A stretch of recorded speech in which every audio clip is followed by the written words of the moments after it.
જય મુરલીધર મિત્રો, જય દ્વારકાધીશ, જય શ્રીરામ, જય હિન્દ. હું છું લાલો આહિર. મિત્રો અત્યારે અમે ધોકરવા પૂગ્યા ને અહીંયા એબલભાઈ બામણિયા મિત્રો અહીંની શૌચાલય જો સરપંચ કેવા જોઈએ, સરપંચ હોય ને તો આવા જોઈએ તમામે તમામ 18 વર્ષને પેલા હું આ શૌચાલય બતાવું કે આખે આખું શૌચાલય એસી વાળું. મિત્રો સરપંચ હોય ને ગામના તો આવા સરપંચ જોઈએ. બતાવું 18 વર્ષને આવો.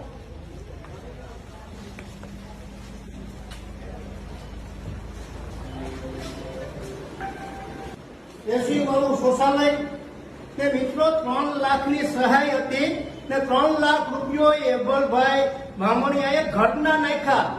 અમને બહુ આનંદ થયો કે ભાઈ ગામના સરપંચ હોય ને તો આવા સરપંચ હોય ને અમુક એના ઘર ભરે. આ ખુલ્લા મીડિયા બાબતથી કહું કે કોઈ સહાય કરતા નથી ભાઈ. આ ગામનો વિકાસ એ કરતા જાય, ઘરના પૈસા એ વાપરે ને એને સરપંચ બનાવો. જય મુરલીધર, જય દ્વારકાધીશ, જય હિન્દ. ગીર સોમનાથના ધોકડવા ગામના સરપંચે એક અનોખી પહેલ કરીને લોકોને શૌચાલયની ભેટ આપી છે અને આ શૌચાલય ખજૂરભાઈ ઉર્ફે નીતિન જાનીના હસ્તે ખુલ્લું મૂકવામાં આવ્યું છે. આ જે ધોકડવા ગામ છે એના સરપંચથી ઘણા લોકોને નોંધ લેવી જોઈએ.